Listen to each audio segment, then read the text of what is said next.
Hello friends, आज फिर से स्वागत है आप सभी का आपके अपने यूट्यूब चैनल जीएम स्टोरी में। फ्रेंड्स, आज की कहानी होने वाली है हमारी ममता की आस। ये कहानी बहुत ही इंटरेस्टिंग होने वाली है, तो आप वीडियो के अंत तक जरूर बने रहें। तो चलिए फ्रेंड्स, इस कहानी की शुरुआत करते हैं। गुल्लू खेत के पास बनी पगडंडी पर चल रहा था, तभी सामने से उसके चाचा राम लखन आते दिखाई दिए। गुल्लू जल्दी जल्दी में था, वह उनके बराबर से निकल गया, लेकिन उसने उन्हें देखा ही नहीं। राम लखन जी ने गुल्लू को टोकते हुए कहा, क्यों बे चाचा, दिखाई नहीं दे रहे हैं क्या? ये नहीं कि राम राम भी कर ले। यह सुनकर गुल्लू चेप गया। माफ करना चाचा, मैंने देखा ही नहीं, वो घर जल्दी पहुंचना था। राम राम चाचा। लेकिन तब तक राम लखन चाचा का गुस्सा 7वें आसमान पर पहुंच गया था। हाँ भैया ने मना किया होगा, बंटवारा क्या हुआ? सबके रंग ही बदल गए।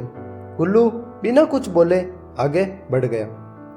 राम लखन और तिलक राज दोनों सगे भाई थे। दोनों भाई दिन भर खेतों में मेहनत करते, अच्छी फसलें होती और घर में हमेशा अन्न के भंडार रहते थे। राम लखन अपने भाई की बहुत इज्जत करता था। एक दिन उनके पिता का देहांत हो गया। धीरे धीरे तिलक राज ने खेतों पर जाना बंद कर दिया। अब सारा काम राम लखन के सिर पर आ गया था। तिलक राज बड़ा होने के कारण पैसे का हिसाब किताब रखता था और धीरे धीरे उसने राम लखन को घाटा दिखाना शुरू कर दिया। लेकिन राम लखन भी सब समझता था। बड़े भाई की इज्जत के कारण वह कुछ बोल नहीं पाता था। पानी जब सिर से ऊपर चला गया तो एक दिन राम लखन ने बंटवारे की बात कर दी। भैया, मुझे लगता है पिताजी के जाने के बाद हमें बंटवारा कर लेना चाहिए था। कोई बात नहीं, अभी भी कुछ नहीं बिगड़ा है, हम बंटवारा कर लेते हैं। तिलक राज कहाँ मानने वाला था। वाह, अभी पिताजी को गए 1 साल भी नहीं हुआ और इसे बंटवारा करना है। क्यों भाई, ऐसी क्या आफत आ गई? भैया, मुझे लगता है आप पैसों में हेराफेरी करते हैं। मैं इतनी मेहनत करता हूँ, फसल भी अच्छी होती है, फिर भी घाटा क्यों होता जा रहा है? राम लखन की बात सुनकर तिलक राज ने लाठी उठा ली। तू मुझे चोर बता रहा है? एक शब्द और बोला तो तेरा सिर फाड़ दूंगा। तभी तिलक राज की पत्नी सुजाता बीच में आई। ये आप क्या कर रहे हैं? मेरी शादी के समय ये 6 साल के थे, बच्चे की तरह पाला है इन्हें। जो मांग रहे हैं दे दीजिए ना। तिलक राज कुछ नर्म पड़ा और हो गया घर का और खेत का बंटवारा। तिलक राज ने अब अपने खेतों के लिए मजदूर रख दिए थे जो काम करते थे। राम लखन अकेला ही पूरा काम संभालता था। राम लखन की पत्नी सुमन अक्सर बीमार रहती थी। उसकी 2 बेटियां थी, लता और आशा। इधर तिलक राज के एक ही बेटा था, गुल्लू। एक दिन सुबह जब तिलक राज खेत में जाने के लिए तैयार हो रहा था तो उसने देखा राम लखन के घर में कोई नहीं है। खेत पर पहुंचा तो देखा खेत में भी राम लखन नहीं है। तिलक राज मजदूरों को खेत पर काम समझाकर घर आ गया और अपनी पत्नी सुजाता को पता लगने के लिए बोला, लेकिन कुछ पता नहीं लगा। तिलक राज और सुजाता ने पूरे गांव में पता किया, लेकिन कुछ पता नहीं लग पा रहा था। उन्हें लगा रातों रात दोनों सब कुछ बेचकर यहाँ से भाग गए। इसी तरह कुछ दिन बीत गए।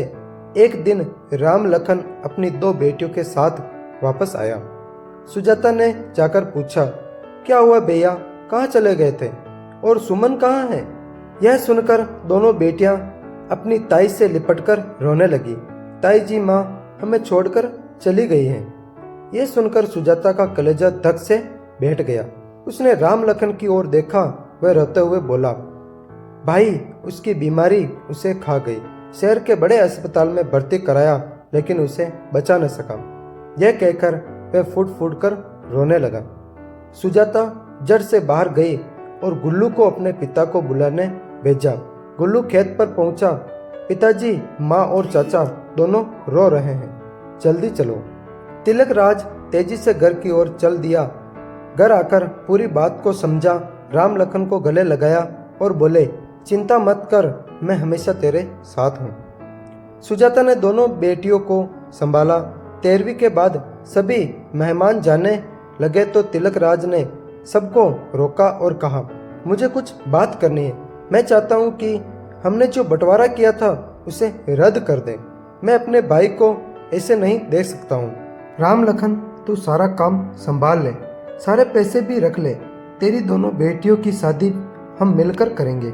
राम लखन बोला, भैया मुझे भी अब जमीन जायदाद और खेत घर का कोई लालच नहीं है। बस मेरी बेटियों को माँ का प्यार मिल जाए। भाभी इन्हें संभाल लो, मैं जो अब हरिद्वार जाना चाहता हूँ। मेरा सब कुछ आप रख लो। यह सुनकर तिलक राज रोने लगा। वह बोला, ऐसा कैसे हो सकता है? हरिद्वार जाने का समय तो हमारा है, तू कहीं नहीं जाएगा। आज से तेरी सारी जिम्मेदारी मेरी है। यह सब देखकर सुजाता अपने आंसू पोंछते हुए बोली, देवर जी, जब मैं आपको पाल सकती हूँ तो क्या दोनों बेटियों को अनाथ छोड़ दूंगी? मेरी ममता में न कोई कभी पहले थी न अब होगी। और हाँ, जिस पैसे के हेरफेर का इल्जाम आपने इन पर लगाया था, वह सारा पैसा इन्होंने शहर के सरकारी बैंक में जमा कर रखा है, तुम्हारी बेटियों के नाम पर। तिलक राज ने हाँ में हाँ मिलाते हुए कहा, हाँ छोटे, मैं जानता था कि सारा पैसा खर्च न करके उसमें से कुछ बचा लिया जाए। बस एक गलती कर दी कि तुझे बिना बताए ये सब कर दिया मैंने। राम लखन अपने बड़े भाई के पैरों में गिर जाता है। भैया मुझे माफ कर दीजिए, मैंने आपसे कितनी लड़ाई की। तिलक राज ने उसे उठाकर गले लगा लिया। इस तरह दोनों परिवार का एक हो गए। तो फ्रेंड्स, आशा करता हूँ वीडियो आपको अच्छा लगा होगा। तो अच्छा लगा हो तो लाइक कमेंट शेयर करके इस चैनल को सब्सक्राइब करना बिल्कुल भी ना भूलें।